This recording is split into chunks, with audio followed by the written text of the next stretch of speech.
Selamat pagi, perkenalkan saya Lohari Arini selaku dosen Prodi D3 Kebidanan, Fakultas Kedokteran, yang dulunya Prodi Kebidanan berada di bawah Fakultas Olahraga dan Kesehatan Universitas Pendidikan Ganesha, Bali. Saya mengajar mata kuliah pokok di Prodi D3 Kebidanan, salah satunya adalah asuhan kebidanan pasca persalinan dan menyusui atau asuhan pada ibu nifas secara bertim. Luaran dari mata kuliah ini adalah mampu menciptakan lulusan yang dapat memberikan asuhan kebidanan pada ibu pasca persalinan dan menyusui secara normal maupun patologis atau yang beresiko, mendeteksi adanya komplikasi atau kelainan masa nifas, dan mampu memenuhi kebutuhan ibu saat masa nifas, agar dapat meningkatkan derajat pemulihan ibu nifas dan mencegah terjadinya komplikasi yang dapat mengarah ke kesakitan maupun kematian ibu. Untuk itu, dalam proses pembelajarannya, kami para tenaga pendidik dituntut mampu memberikan pengajaran serta pembelajaran yang sistematis, sesuai standar operasional prosedur asuhan kebidanan, evidence-based baik melalui teori maupun praktik. Saat kondisi pandemi ini, di mana mengharuskan kami memberikan pengajaran secara daring, ini menjadi tantangan untuk kami dapat memberikan pembelajaran yang optimal tanpa mengurangi makna seperti sebelumnya. Jadi cara yang saya tempuh untuk mengefisienkan waktu, yaitu memberikan materi di awal dalam bentuk video, kemudian dibagikan melalui e-learning yang dapat diakses oleh seluruh mahasiswa sebagai stimulus awal bagi mahasiswa, lalu melakukan diskusi saat perkuliahan berlangsung. Selain itu juga, saya menugaskan mahasiswa dengan memberikan atau memberikan tugas mahasiswa untuk membuat bahan materi dan mempresentasikannya. Kemudian diunggah kembali ke aplikasi video serta e-learning mereka untuk dapat dicermati bersama. Lalu dilakukan diskusi kelompok saat jam perkuliahan berlangsung, ditambah dengan pembahasan kasus-kasus di lapangan. Jadi metode yang saya gunakan tersebut yaitu metode diskusi kelompok, student central learning, problem-based learning, dan terkadang diselingi dengan demonstrasi maupun role play melalui video praktikum. Untuk evaluasi, dilakukan selain penilaian langsung saat perkuliahan dengan melihat keaktifan mahasiswa, tapi juga penilaian di akhir perkuliahan dengan menggunakan model Pantum, yang mana saat kondisi pandemi ini dilakukan secara online dengan direkam di rumah masing-masing menggunakan alat-alat seadanya di sekitar mereka dan dikondisikan seperti kondisi ibu pasca persalinan dan menyusui, sesuai dengan tema kasus yang kami tentukan sebelumnya. Baik, mari kita saksikan cuplikan pengajaran yang telah saya lakukan pada mahasiswa Prodi D3 Kebidanan FK Undiksa. Selamat menyaksikan. Baik, selamat pagi Ibu, selamat pagi teman. Terima kasih atas kesempatan diberikan kepada kelompok kami. Sebelumnya perkenalkan, nama saya Desatika dengan NIM terakhir 44. Di sini saya sebagai moderator yang akan membantu memandu jalannya diskusi pada kelompok 1. Untuk kelompok 1 akan membawakan materi tentang subinvolusi uteri. Baik, untuk mempersingkat waktu, saya persilahkan untuk kelompok 1 untuk menampilkan PPT-nya. Perkenalkan, saya Putri dengan NIM terakhir 39. Di sini saya akan membahas tentang subinvolusi uteri. Subinvolusi uterus adalah suatu kondisi medis di mana setelah melahirkan, rahim tidak kembali ke ukuran normal. Subinvolusi merupakan istilah yang digunakan untuk menunjukkan kemunduran yang terjadi pada setiap organ dan saluran reproduksi. Kadang lebih banyak mengarah secara spesifik pada kemunduran uterus yang mengarah ke ukurannya. Baik, terima kasih atas waktunya. Perkenalkan, nama saya Kadek Putri Widiantari dengan NIM terakhir 48. Sebelumnya, selamat siang Ibu, selamat siang teman. Salam sejahtera untuk kita semua. Pada kesempatan kali ini, kami perwakilan dari kelompok 4 akan menyampaikan materi presentasi tentang mastitis. Baik, di sini saya akan mempresentasikan definisi dari mastitis atau infeksi payudara. Infeksi payudara atau mastitis adalah peradangan jaringan infeksi payudara yang disertai infeksi. Peradangan menyebabkan payudara sakit, bengkak, terasa hangat, dan meriang. Mastitis lebih sering mempengaruhi wanita yang sedang menyusui, tetapi mastitis juga dapat terjadi pada ibu yang tidak menyusui, bahkan pada laki-laki. Infeksi dalam masa menyusui ini dapat menyebabkan ibu merasa tidak enak badan, yang membuatnya sulit untuk menjaga bayi dan terkadang membuat ibu harus menyapih sebelum saatnya. Oke, selamat pagi adik-adik semua. Selamat pagi, Bu. Selamat pagi, Bu. Ya, semoga semua dalam keadaan sehat ya. Ya, selamat pagi. Baik, kita lanjutkan ya untuk perkuliahan NIFAS. Jadi sebelumnya sambil menunggu teman-temannya yang lain, seperti biasa pagi ini tolong pimpin doa ya. Oke, Bu. Silakan. Baik, sebelum kita memulai perkuliahan pada pagi hari ini, mari kita bersama-sama berdoa menurut agama dan kepercayaan masing-masing. Berdoa dimulai.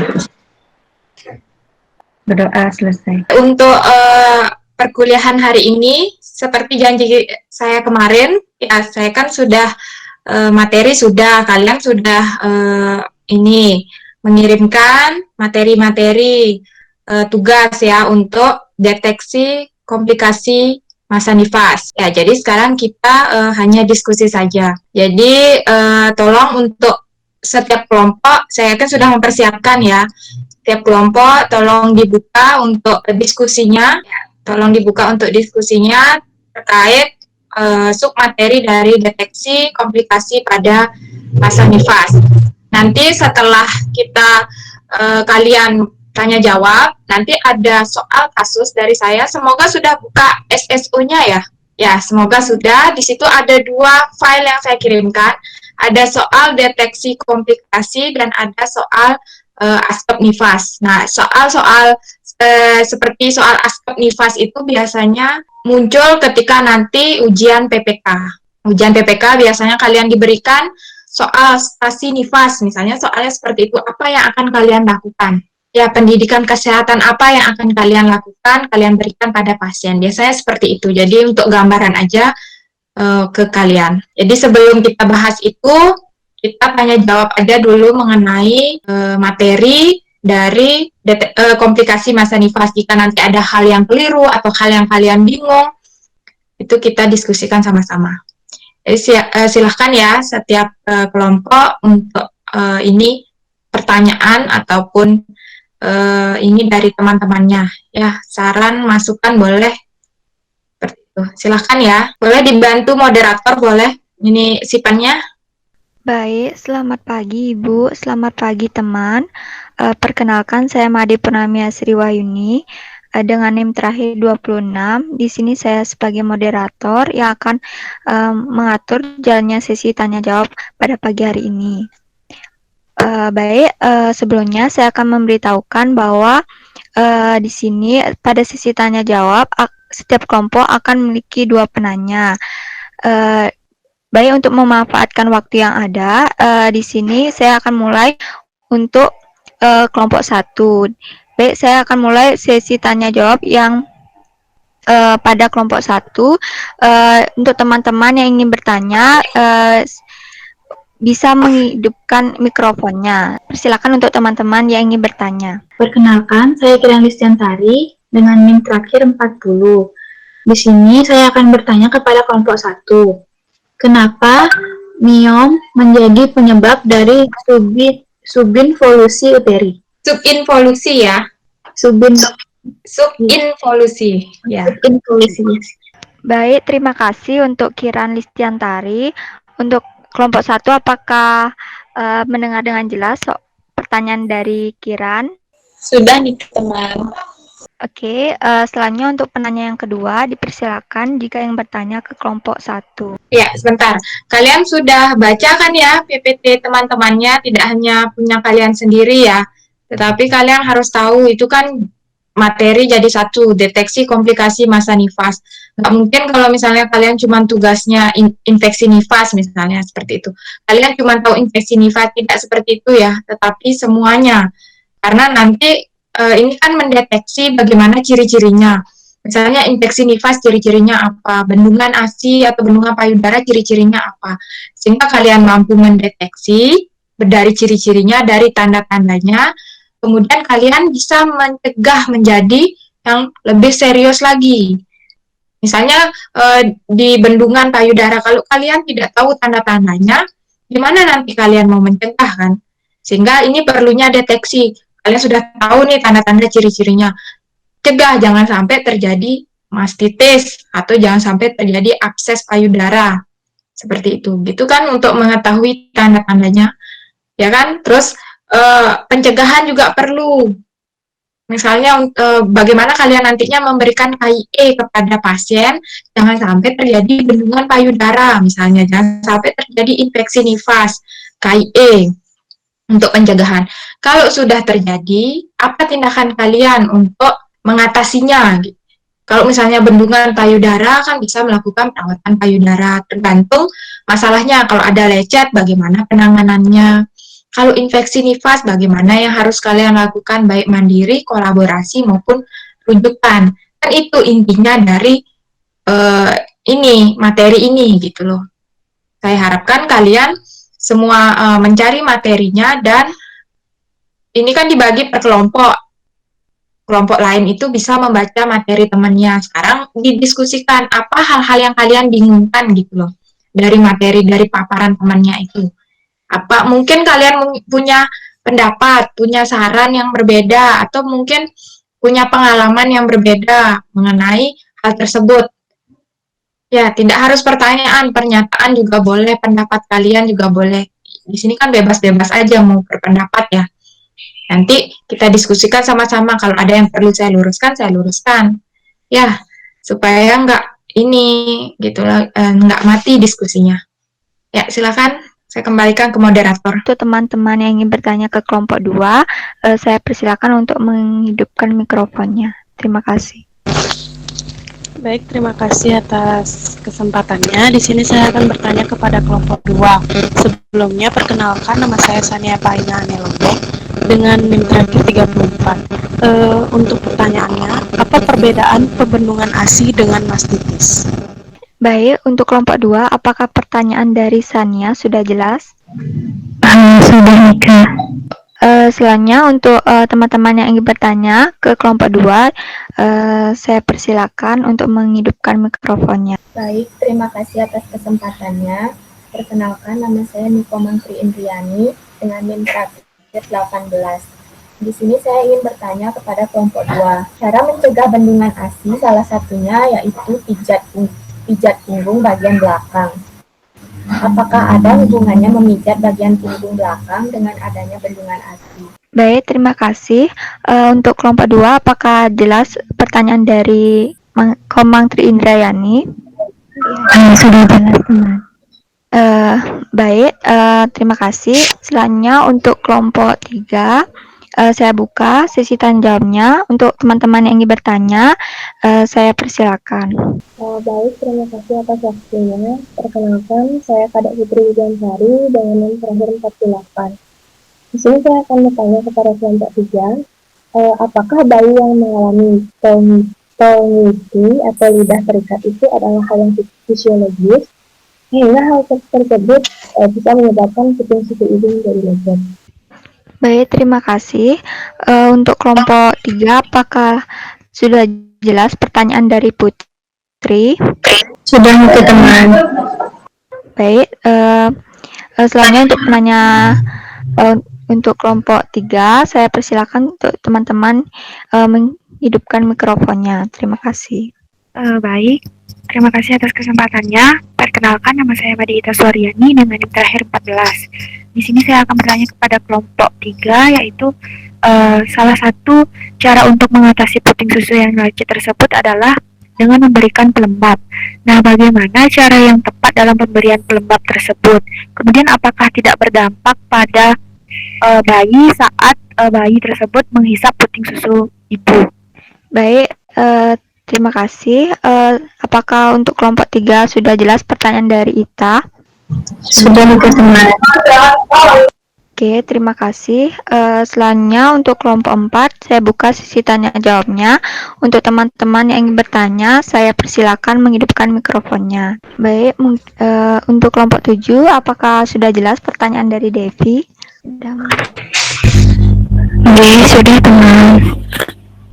Oke, terima kasih. Selanjutnya untuk teman-teman yang ingin bertanya, kelompok 7, bisa dihidupkan mikrofonnya.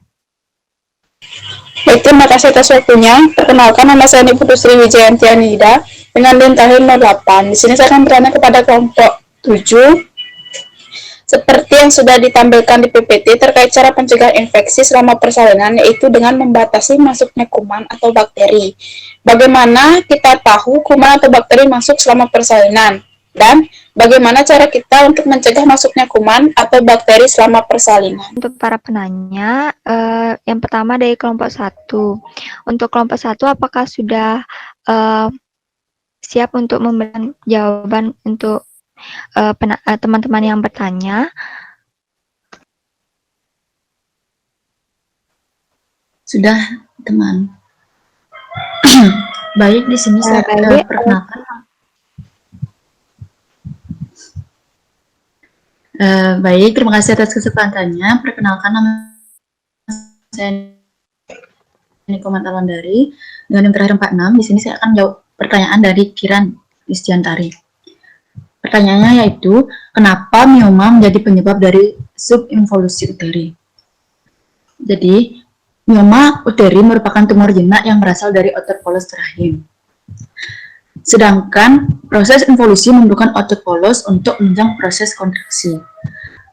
Jika otot polos pada rahim membesar, ini akan menghambat proses involusi pada uteri, sehingga bisa dikatakan mioma uteri menjadi penyebab subinvolusi uteri.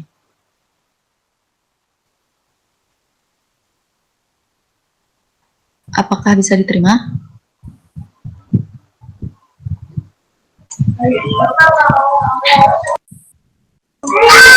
Bisa dikirimkan, terima kasih. Jadi kan cuma satu pertanyaan aja ya di kelompok 1. Jadi mioma, kait mioma dengan subinvolusi. Saya tanya balik lagi. Saat mengalami mioma, boleh nggak hamil? Mohon izin menjawab nih ke Ibu. Ya, silahkan Purnami. Jadi menurut saya seorang wanita yang mengalami mioma uteri akan sulit untuk hamil karena mioma ini terletak di endometrium dan cukup besar. Kemungkinan untuk sulit hamil. Pasalnya jika mioma pasalnya mioma uteri akan mendesak rongga rahim dan akan mengganggu kehamilan di kemudian hari nih Bu. Seperti itu. Ya, ada yang lain? Pendapat semua?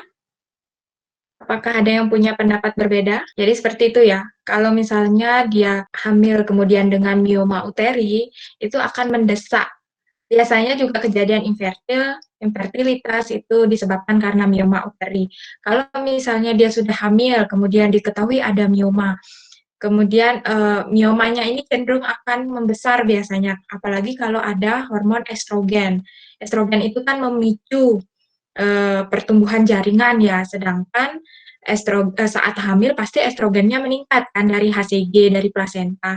Sedangkan mioma itu bisa dipacu, tumor jinak maupun ganas itu dipacu dengan adanya estrogen. Kalau misalnya dia hamil, kan otomatis dia akan membesar. Ini mioma itu akhirnya akan mengganggu kehamilan, seperti yang temannya katakan tadi. Ini tambahan materi ya, walaupun ini masa nifas.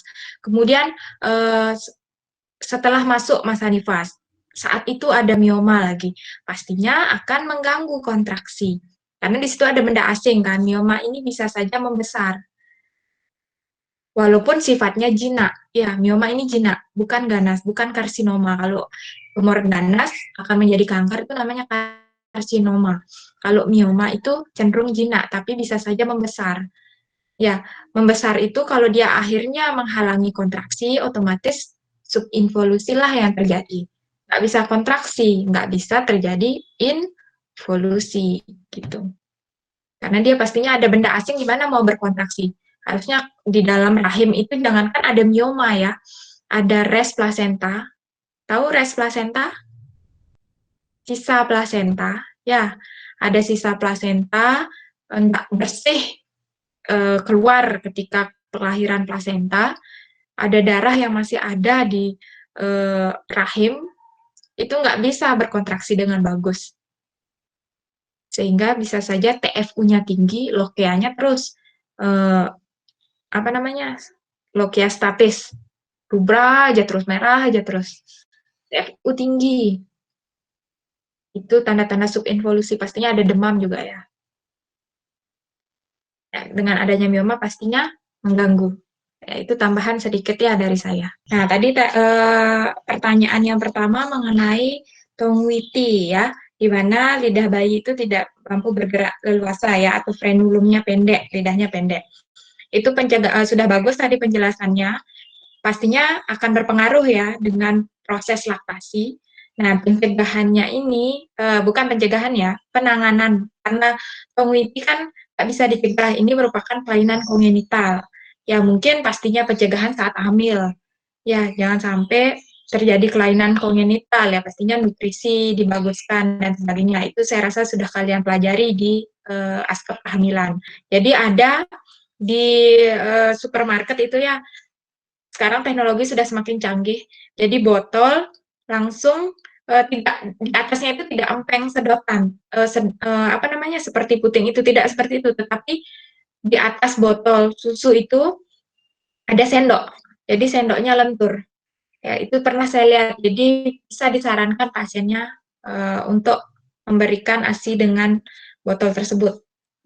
Ya, jadi pemberiannya gampang dan tidak mengganggu pertumbuhan fisik dari gusi dan giginya. Ya, sudah terlihat di saya? Yang lain sudah? Sudah nih Ibu. Sudah, Ibu. Oke, kita lanjut aja ya. Baik, untuk yang pertama ini, kira-kira ini kasusnya apa? Kita langsung aja ya di sini untuk tanya jawab. Komplikasi apa yang terjadi pada atonia uteri nih Ibu. uteri? Dari mana tahu atonia? Karena terjadi perdarahan banyak dari vagina, kemudian konsistensi uterusnya masih lunak. Konsistensi uterus di sana lunak ya, tidak keras. Kemudian ada perdarahan banyak, tampak lemas, tidak ada laserasi, ya. Atonia uteri pastinya menyebabkan perdarahan pervaginam. Cara penanganannya, ada yang bisa? Merangsang rahim untuk berkontraksi. Yang pertama itu memasang infus dan transfusi darah. Kedua, tindakan kompresi bimanual atau memasukkan satu genggaman tangan ke dalam rahim, satu tangan yang lainnya menekan di bagian perut atau atas rahim. Kemudian yang ketiga, merangsang kontraksi rahim dengan obat perangsang kontraksi rahim seperti oksitosin, prostaglandin, dan metil ergometrin. Ada yang lain? Pendapat dengan Mani ya yang jawab? Oke, Ibu. Jadi kompresi bimanual, kalian sudah belajar kan di persalinan ya, kompresi bimanual? Ya, benar, di persalinan. Sudah belum? Kalau belum, pastinya kalian masih bingung, apa itu kompresi bimanual? Ada berapa kompresi bimanual? Kalau sudah, saya lanjutkan. Sudah diajarkan nih, apa belum di persalinan, aska persalinannya? Sudah masuk aska persalinan? Belum? Ya, kenapa? Sudah? Ya, aska persalinan sudah masuk. Sudah diajarkan untuk ini, kompresi bimanual? Belum? Nggak apa-apa kalau belum. Kemungkinan masuk ke gadar. Belum ya? Belum nih Ibu. Jadi kemungkinan masuk ke gadar ya, nanti aspek gadar. Jadi kompresi bimanual itu ada dua, interna dan eksternal. Tadi yang dijelaskan oleh Manik adalah internal. Jadi yang dimasukkan, tangan kanan dimasukkan ke dalam loh ya, melalui vagina, mencari uterusnya atau masuk ke mulut rahimnya. Ya, mulut rahimnya, porsio itu masuk dari sana, kepalkan karena dia baru habis keluarnya janin dan keluarnya plasenta, otomatis bisa masuk. Seperti plasenta manual kan tangan bisa masuk. Kalau misalnya kompresi bimanual internal maksud saya, internal kan masuk, tangan masuk ke dalam, mengerucut seperti kalian belajar manual plasenta. Nanti manual plasenta juga gitu, masukin tangan ke dalam uterus, ngambil plasentanya dengan tangan. Kalau plasenta nggak lahir lebih dari 30 menit. atau 2 kali pemberian oksitosin. Kemudian kalau kompresi bimanual atau KBI namanya ya, KBI masuk tangan kanan, tangan kiri menekan di bagian atas, tangan kanan masuk ke dalam uterus. Pastinya udah make ini ya, handscoon steril, handscoon panjang, bukan lagi bahkan double handscoon-nya, karena ini mencegah infeksi yang terlalu banyak.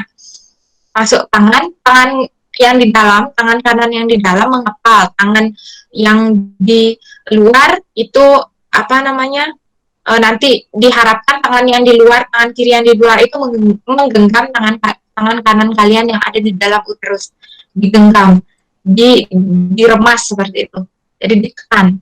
Nanti teknisnya, prakteknya itu lebih banyak di gadar pastinya. Ini hanya secara teori, ada KBI, ada KBE. KBI tidak berhasil, lakukan KBE. Kalau KBE itu dari luar, kompresi bimanual eksternal. Jadi dari luar itu menekan uterus untuk merangsang kontraksi. Itu secara teori aja ya. Pastikan sebelum melakukan hal tersebut diberi grojok infus. Maksudnya grojok infus, tetesan infusnya cepat. RL biasanya diberikan, tetesan infus cepat. Jadi ditambah dengan obat perangsang untuk kontraksi, seperti mungkin dilakukan drip oksitosin. KBI dan KBI ini ranah bidan ya, untuk melakukan penanganan atonia uteri. Paham? Paham ya. Oke, dilanjutkan soal kedua. Kalau soal kedua siapa yang bisa jawab? Ini kasus apa? Ruptur perineum tingkat 3 nih ke Ibu. Ya, ruptur apa laserasi?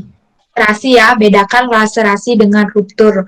Ruptur itu biasanya tidak beraturan robeknya dibandingkan dengan laserasi. Kalau laserasi itu jelas, sedangkan kalau ruptur biasanya mendadak dan tidak jelas. Ini adalah laserasi. Jadi perdarahannya ada laserasi grade. Siapa yang menjawab tadi? Ya, tadi udah benar ya. Siapa yang jawab? Apa left ya kayaknya yang jawab nih? Laserasi tingkat 3 nih ke Ibu. Laserasi grade 3. Siapa yang jawab? Padma Yoni ya? Saya nih ke Ibu, Padma. Oke. Ya, karena saya sambil menilai ya. Jadi laserasi grade 3 itu ya untuk masa nifas, sehingga terjadi perdarahan saat masa nifas. Kemudian apa penata laksanaannya? Tadi yang jawab loh Padma Yoni. Penata laksanaannya itu apa? Melakukan penjahitan di sekitar laserasi nih ke Ibu. Ya, dilakukan penjahitan pasti. Ranahnya bidan atau tidak? Tidak nih ke Ibu. Ya, jadi yang menjahit adalah yang menghitting dokter atau spesialis yang lebih. SPOG ya, tidak dokter umum, tidak spesialis di luar spesialis kandungan, karena ini masalahnya di bagian vagina ya, terutama pada saat pasca persalinan. Jadi yang melakukan adalah SPOG gitu ya. Jadi bukan bidan untuk melakukan hacking, tetapi untuk melakukan kolaborasi seperti tugas kolaborasi dengan dokter, kemudian mandiri bidan itu bisa dilakukan pemasangan infus ya, kemungkinan kalau dia ada penurunan kesadaran diberikan oksigen, tetap diobservasi, itu tugas kita sebagai bidan. Tapi untuk melakukan hacking-nya sendiri itu bukan ranah kita, tapi kita bisa menjadi asistennya, jadi asisten dokternya untuk di hacking ini, karena memerlukan lebih banyak peralatan dibandingkan grade 1, grade 2 yang kita lakukan hacking itu. Ya, jadi ini ada robekan sampai darah sfinkter acne. Ini menyebabkan perdarahan vagina yang sampai 500 cc. Ini masuk perdarahan nifas. Oke, kita lanjut yang ketiga. Oke, siapa yang bisa jawab? Ini masih perdarahan masa nifas. Perdarahannya lebih dari 500 cc. Jadi komplikasi apa yang terjadi? Izin jawab nih ke Ibu. Ya, dengan siapa? Perkenalkan, nama saya Kadek Dian Desini dengan yang terakhir 30. Oke, silakan. Komplikasi yang terjadi pada kasus tersebut menurut saya retensi plasenta. Dari mana taunya? Karena setelah plasenta dicek kotiledon tidak lengkap dan bolong ke ibu. Oke, penanganannya? Melakukan eksplorasi sisa plasenta nih ke ibu. Oke, tadi jawabannya adalah res placenta ya, bukan retensio. Beda ya, retensio placenta, placenta yang tidak lahir sama sekali, bahkan sudah sampai 2 kali pemberian oksitosin. 15 menit pertama tidak lahir diberikan oksitosin kedua. 15 pertama setelah bayi lahir langsung berikan oksitosin. Ditunggu 15 menit. Tidak lahir diberikan oksitosin kedua. Ditunggu lagi 15 menit. Tidak lahir juga dengan setelah kita melakukan PTT, pergelangan tali pusat terkendali, itu menandakan dia ada retensio placenta.